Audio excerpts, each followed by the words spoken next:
ప్రజలు తెలియజేస్తా ఉన్నారు. అందుకే కార్యకర్త సోదరులందరూ కూడా విజ్ఞప్తి చేస్తా ఉన్నాం.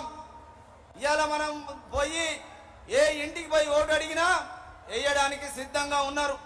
అందుకే కార్యకర్త సోదరులందరూ కూడా తప్పకుండా ఇంటింటికి పోయి మరి యొక్క భారతీయ జనతా పార్టీ గెలుపులో భాగస్వాములు కావాలని కోరుతా ఉన్నాను.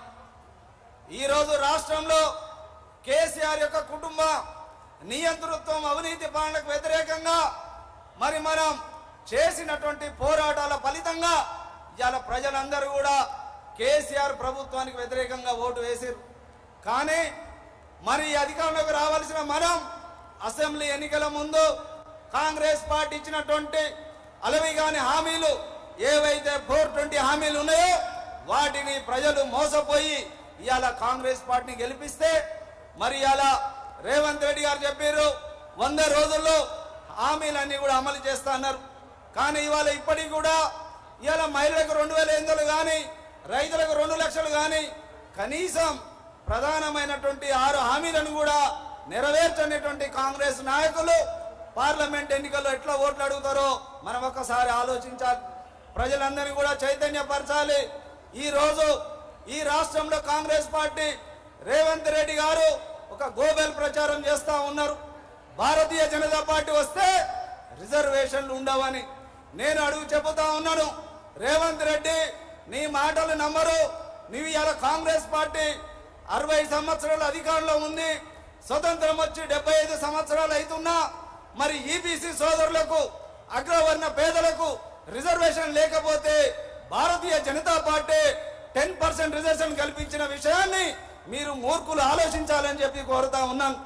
కొత్తగా రిజర్వేషన్లు తీసుకొచ్చినటువంటి మోడీ గారిని చూసి ఇంకా రిజర్వేషన్ తీస్తా అంటే ప్రజలు ఏ విధంగా నమ్ముతారో ఇవాళ ఒకసారి ఆలోచించాలి.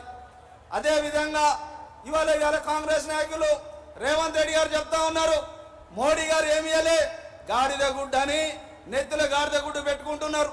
నేను ఈ సభ సందర్భంగా ఒకటి అడుగుతున్నా రేవంత్ రెడ్డిని కానీ కాంగ్రెస్ నాయకులు కానీ, అయ్యా రేవంత్ రెడ్డి నీ తలమైపోయిన గాడిద గుడ్డు ఏ కాంగ్రెస్ పార్టీ నాయకులు పెట్టిన గుడ్డు అది ముందు ప్రజలకు చెప్పమని కోరుతా ఉన్నాను. కాబట్టి ఇవాళ ప్రజల్ని అందరినీ కూడా ఏదో పిచ్చోళ్ళు అనుకుంటుంది తప్పకుండా ప్రజలు బీజేపీకి బ్రహ్మరథం పడుతూ ఉన్నారు. తెలంగాణలో తప్పకుండా మెజార్టీ సీట్లు బీజేపీ కైవాసం చేసుకుంటా ఉంది. ఇది అందరూ కూడా గమనించాలి. అంతేకాదు ఈ యొక్క పార్లమెంట్ లో గత ఎన్నికల్లో ఉత్తమ్ కుమార్ రెడ్డిని గెలిపించినాం. ఇవాళ ఈ యొక్క ప్రజలందరూ కూడా పార్లమెంట్ లో ఉన్నటువంటి కార్య సోదరులందరూ కూడా కాంగ్రెస్ వాళ్ళని నిలదీయాలి. ఉత్తమ్ కుమార్ రెడ్డి గెలిచి ఈ 5 సంవత్సరాల్లో ఏనాడైనా ప్రజలకు అందుబాటులో ఉన్నాడా నేను అడుగుతా ఉన్నాను. ఇవాళ 5 సంవత్సరాల్లో నువ్వు పార్లమెంట్ లో కొట్లాడి సాధించి తెచ్చినటువంటి ఒక పథకమైన ఉంటే ఇవాళ ఉత్తమ్ కుమార్ రెడ్డి గాని వెంకటరెడ్డి గాని కాంగ్రెస్ నాయకులందరూ కూడా ఇవాళ దమ్ముంటే చెప్పాలని కూడా డిమాండ్ చేస్తా ఉన్నాం. ఇవాళ నేషనల్ హైవేలు ఈ జిల్లాలో వేసింది మరి ఇవాళ భారతీయ జనతా పార్టీ. అంతేకాదు సోదరులారా, రేపు భారతీయ జనతా పార్టీ అభ్యర్థిని గెలిపిస్తే మరి సైదిరెడ్డి గారి నాయకత్వంలో మొన్ననే కిరణ్ రిజిజు గారిని అడిగినాం. ఇవాళ రైతులు ఉన్నారు మన జిల్లాలో, అందుకే ఫుడ్ ప్రాసెస్ యూనిట్ని కూడా ఇక్కడ ఏర్పాటు చేస్తామని భారతీయ జనతా పార్టీ మరి కోరుతా ఉంది. అందుకనే సోదరులారా, ఈ జిల్లాలో కొన్ని కుటుంబాలే రాజకీయ పెత్తనం చెలాయిస్తున్నాయి.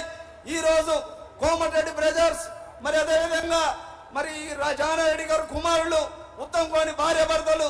అందుకనే పోరాటాల జిల్లా, నల్గొండ జిల్లా, ఉద్యమాల జిల్లా, చైతన్యమైన జిల్లా ప్రజలకు అందరికీ కూడా ఈ సందర్భంగా విజ్ఞప్తి చేస్తా ఉన్నాను. ఈ వారసత్వ రాజకీయాలకు చర్మగీతం పాడాలి. ఈ కుటుంబ నాయకత్వాలకు బుద్ధి చెప్పాలి. నిజమైన నాయకులు రావాలంటే వీళ్లకు మనం అతీతంగా నిర్ణయం తీసుకొని భారతీయ జనతా పార్టీని గెలిపించాలి. దేశవ్యాప్తంగా కూడా అన్ని వర్గాలకు సామాజిక న్యాయం పాటించేది బీజేపీ. అన్ని వర్గాలకు, పేదలకు అందరికీ కూడా న్యాయం జరగాలంటే బీజేపీ రావాలి.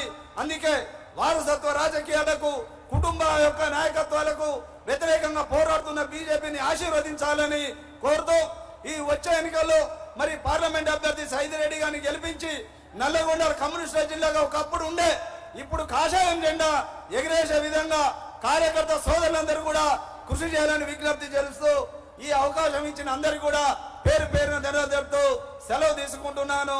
జై హింద్, భారత్ మాతాకి జై. ధన్యవాదాలు శ్రీనివాస్ గౌడ్ గారికి.